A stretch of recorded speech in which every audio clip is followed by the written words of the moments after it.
تیری بڑی مہربانی چاچا۔ اچھا اب میں چلتا ہوں، رب رکھا۔ میں اس کا شکریہ ادا کر کے واپس لوٹا۔ میں نے صبح تڑکے جانے کا ارادہ باندھ لیا تھا۔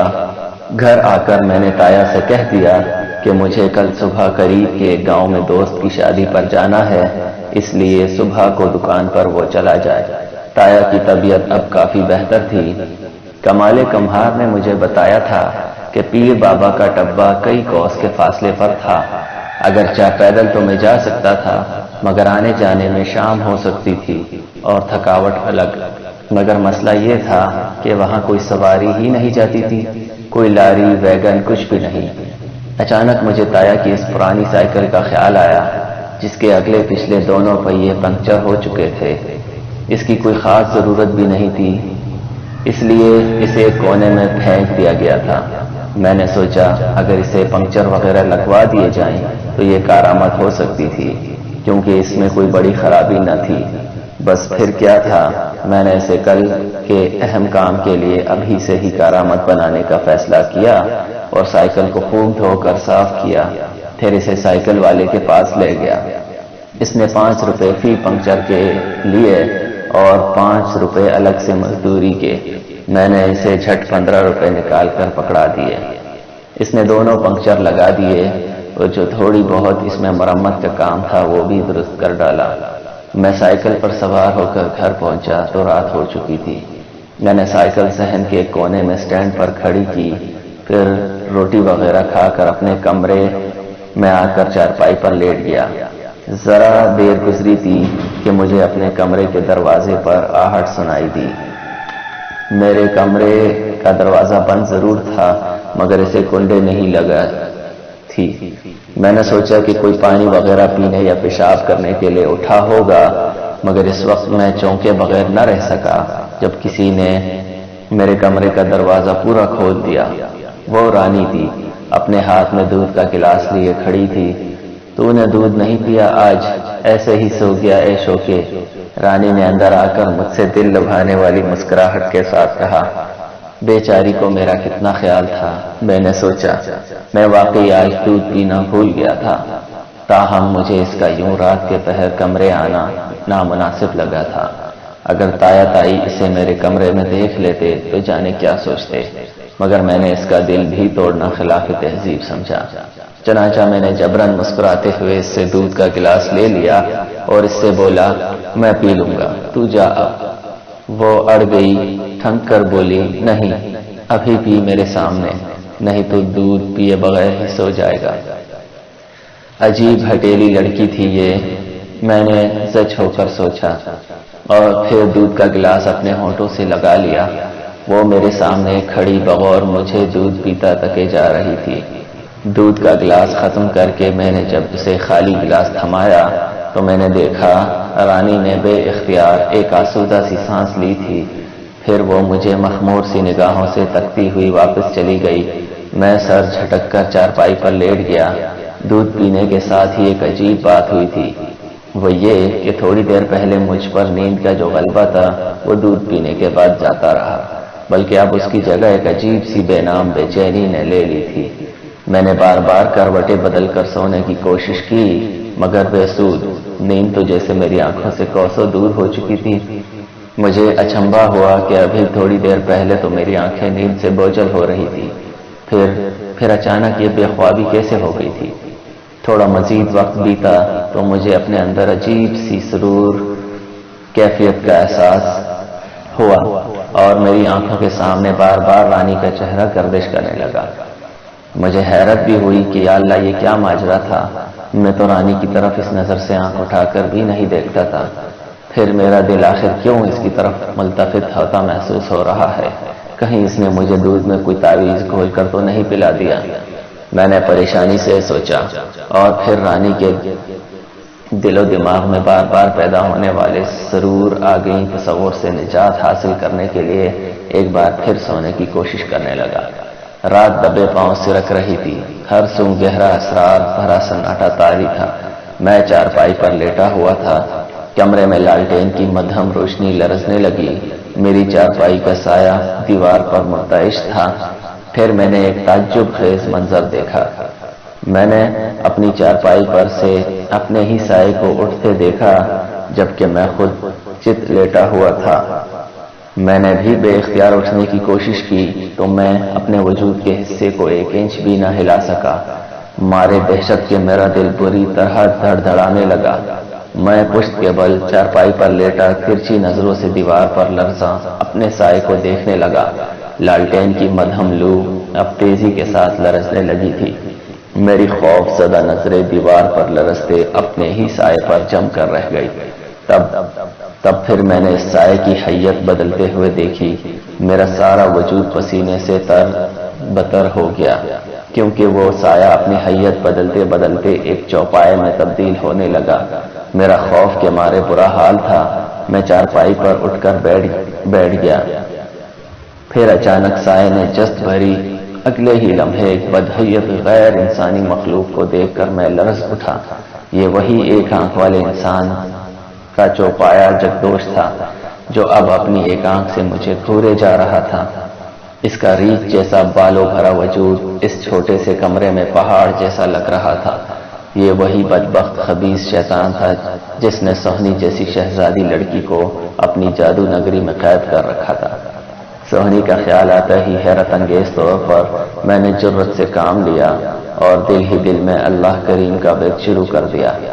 تب بھیانک اور مکروہ صورت جگدوش غرا کر بولا، اوئے باکلے، سہنی کا خیال اپنے دماغ سے نکال دے، ورنہ تجھے بھی لے جا کر اس کھنڈر میں بت بنا دوں گا۔ قرآنی آیات کا ورد کرنے کے بعد اب میں اپنے اندر عجیب سی روحانی قوت محسوس کرنے لگا تھا۔ چنانچہ میں اپنے خوف پر قابو پاتے ہوئے اس اکلوتی انگارہ آنکھ کو گھور کر بولا، اے خبیث شیطان، بہت جلد میں تیرا خاتمہ کرنے والا ہوں، دفع ہو جا یہاں سے۔ میرے غصیلے لہجے پر اس کا مکروہ شیطانی چہرہ تیش سے مزید سرخ ہو گیا۔ تب اس نے ایک ہولناک چنگھاڑ ماری اور ہررا کر مجھ پر جھپٹا مارنے کی کوشش کی۔ میں بے اختیار مضطرب میں چیخ مار کر چارپائی پر سرک گیا۔ وہ اگلی دونوں ٹانگیں چارپائی کی پائنتی پر ٹکا کر 1 آنکھ سے مجھے گھور کر بولا، ارے بالکے، تو کیوں اپنی جان کا دشمن بن رہا ہے؟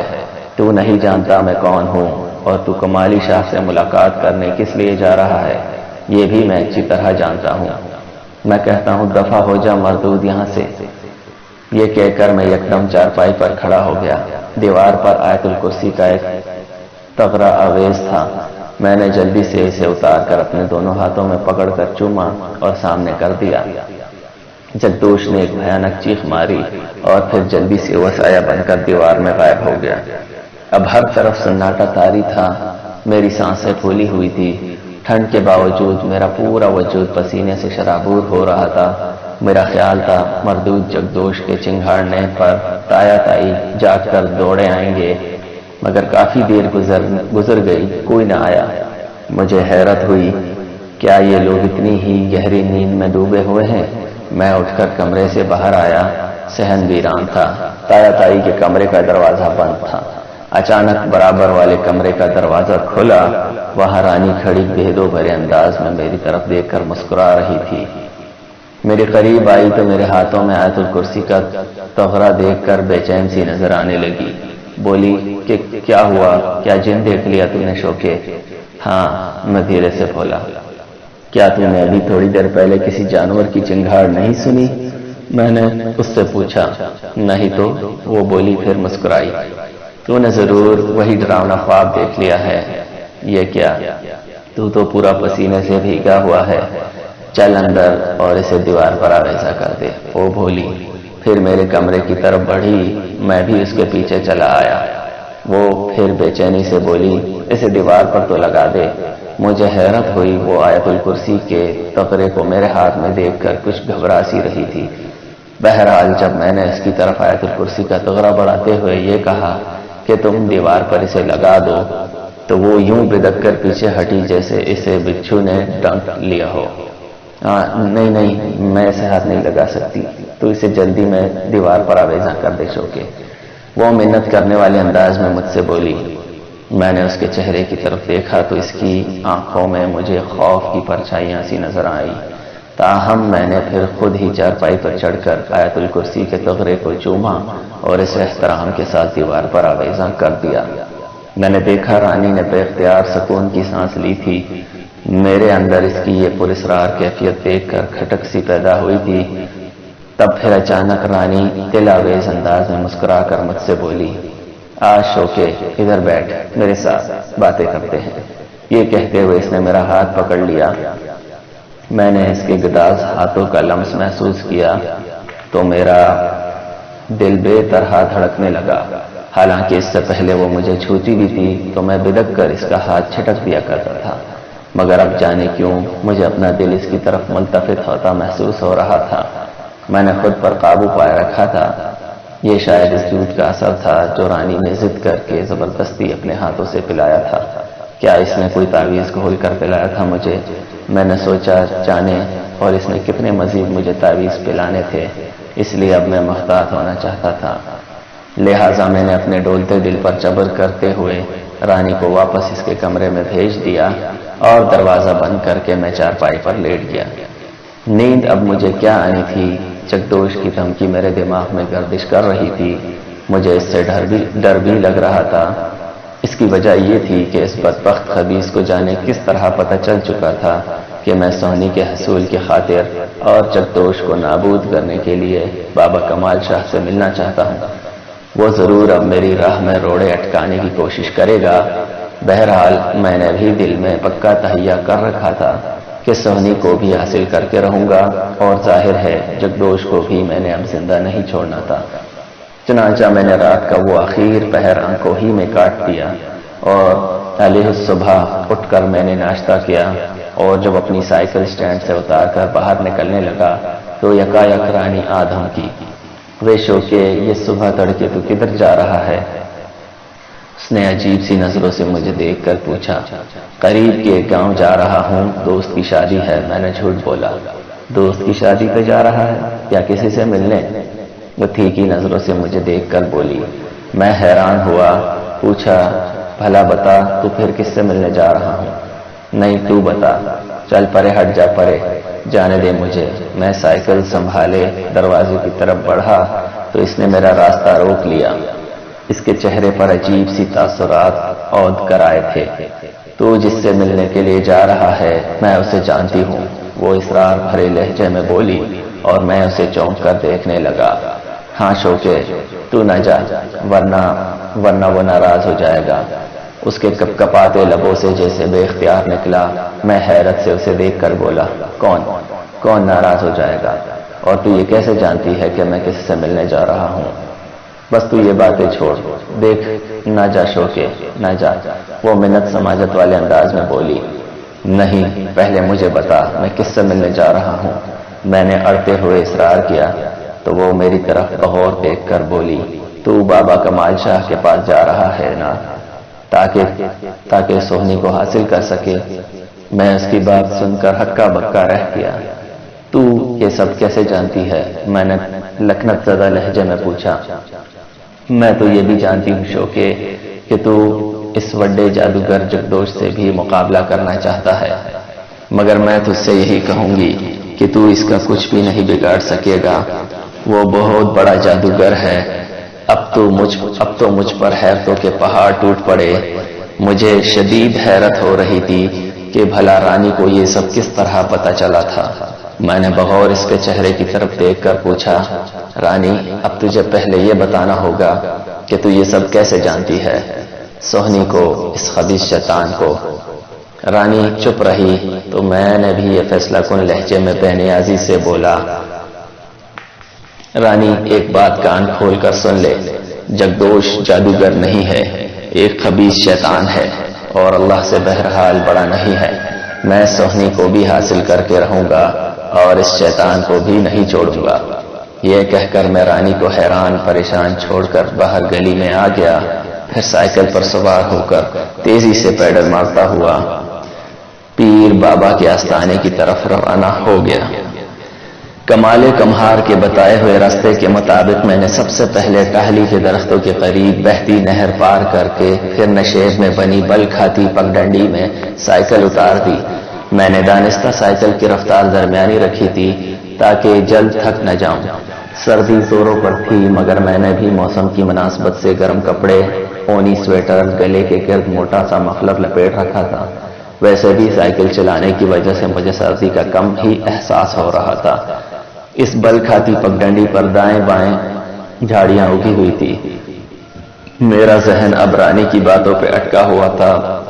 آخر اسے کس طرح اس سارے پراسرار معاملے کی خبر تھی، حتیٰ کہ وہ نہ صرف سونی اور اس خبیث شیطان کو جگدوش کو بھی جانتی تھی بلکہ وہ میرے نیک عزائم سے واقف تھی۔